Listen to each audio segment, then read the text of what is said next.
आज नायगावमध्ये मोठ्या प्रमाणात त्या ठिकाणी अभिवादन करण्यासाठी सगळे अनुयायी आलेले आहेत। मोठ्या प्रमाणात बॅनरबाजी गावागावात दिसतेय। मोठ्या प्रमाणात या ठिकाणी वेगवेगळ्या पक्षाच्या लोकांची की जनता कुठेही कधीही राजकीय निमित्तानं दाखवायचा प्रयत्न पण नाही, विषय असा आहे, राजकारणाच्या पलीकडं फुले दाम्पत्य होतं। राजकारणाच्या पलीकडं दीनदलितांच्या डोळ्यातलं अश्रू पुसण्याचं काम सावित्रीमाईंनी केलं। ज्यावेळी प्लेग सदृश्य परिस्थिती, प्लेगची साथ पुण्यामध्ये होती, त्यावेळी एका अस्पृश्य समाजातल्या एका मुलाचा जीव वाचवण्यासाठी सावित्रीमाईंनी स्वतःचा जीव दिलेला आहे। फक्त सावित्रीमाईंनी जीव दिलेला नाही, तर त्यांचा दत्तक पुत्राचा सुद्धा त्यामध्येच मृत्यू झालेला आहे।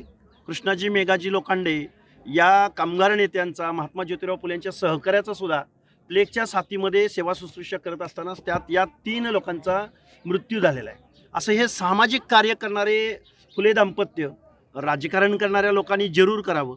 पण आज हे ऊर्जास्थळ आहे आणि या ऊर्जास्थळावरती इथं आलेल्या लोकांच्या मनामध्ये एक आश्वासक परिस्थिती निर्माण व्हावी, अशा पद्धतीच्या बॅनरबाजी आणि अशा पद्धतीचं प्रदर्शन होणं अपेक्षित आहे। यापूर्वी अनेक घोषणाबाजी झाल्या होत्या। सावित्रीबाई फुलेंचं स्मारक होणार, अनेक डेव्हलपमेंट्स या गावात होणार। आता प्रत्यक्षात आज 100 कोटीपेक्षा अधिक निधी खर्च करून राज्य सरकारनं या ठिकाणी स्मारकाचे प्रत्यक्ष भूमिपूजन होते। मुख्यमंत्री स्वतः येत आहेत। पाठीमागचं सरकार आणि आता सरकारमध्ये काय फरक वाटतोय आता? नाही, बघा, मुख्यमंत्र्यांचं मी स्वागत करेन, पण मुख्यमंत्र्यांना मी त्याच वेळी सांगेन की या महाराष्ट्रामध्ये आज या ऊर्जास्थळावर येणारा बहुसंख्य ओबीसी दलित वर्ग आहे आणि या सर्व ओबीसी दलित वर्गाच्या ज्या काही भावना आहेत, त्यांचं जी काही बजेटरी तरतुदी आहेत, त्यांची जी काही वसतिगृह आहेत, त्यांचं काही आरक्षण आहे, आज जे चॅलेंज झालेलं आहे, आज संपुष्टात आलेलं आहे, त्या प्रश्नावरती ठोस अशी भूमिका या ऊर्जास्थळावर येत असताना घ्यावी। असे पैसे वगैरे, आर्थिक वगैरे, ह्या सगळ्या गोष्टी आता आम्हाला नको आहेत। बाद झाले तुमची सगळी आर्थिक नियोजनं, भौतिक नियोजनं, हे नको आहेत। We want social justice. आम्हाला सोशल जस्टिस हवं आहे।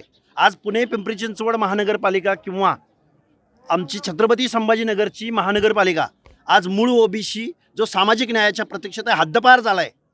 त्यामुळं तुम्ही ओबीसी आमचा DNA म्हणायचं मुख्यमंत्र्यांनी एका बाजूला, आणि दुसऱ्या बाजूला मात्र ओबीसीचं सर्व हक्काधिकार संपवायचे, हा एक कुटील डाव आहे। त्यामुळं आम्ही आमच्या ऊर्जास्थळावरती, तुम्हाला जमतंय का नाही बघा, आम्ही आमच्या ऊर्जास्थळावरती तुम्ही पैसे दिले काय, नाही दिले काय, हे आमची ऊर्जास्थळं राहणार आहेत। यांचं स्थान आमच्या मनामधलं कुठेही जाणार नाही, महाराष्ट्राच्या मनामधलं कुठेही जाणार नाही।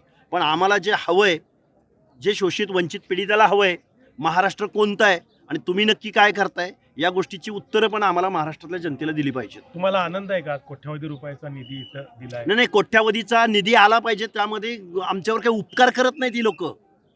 टोटल महाराष्ट्राच्या बजेटपैकी या सामाजिक न्याय हक्काच्या योजनांसाठी तुम्ही पैसे दिलेतच किती? मुळात महाज्योतीला पैसे मिळतच नाहीत। ज्या महात्मा ज्योतिराव फुलेंच्या नावाने जी महाज्योती विद्यार्थ्यांसाठी संशोधनासाठी निर्माण झाली, तिला 200-250 कोटी रुपये सुद्धा या महाराष्ट्राचे आत्ता इथं उपमुख्यमंत्री येणार आहेत अजितदादा पवार। तुम्ही पहिल्यांदा महाज्योतीला निधी दिला का? सारथीच्या तुलनेत महाज्योतीचा क्वांटम किती? तुम्हाला कुठला नैतिक अधिकार आहे इथं या आज ऊर्जास्थळावर येण्याचा? या प्रश्नाची उत्तर द्यावीत, कारण तुम्ही यू आर केअरटेकर।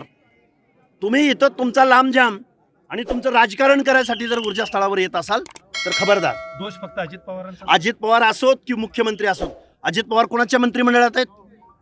1% पुढं ओबीसी विजयंतीच्या सामाजिक न्याय हक्काच्या योजनांना पैसे मिळत नाहीत। अजितदादा वित्तमंत्री आहेत, म्हणजे मुख्यमंत्री यामध्ये त्यांचीही जबाबदारी आहे, त्यांचाही रोल आहे। बाय डिफॉल्ट मुख्यमंत्र्यांना सुद्धा आम्हाला दोष द्यावा लागेल।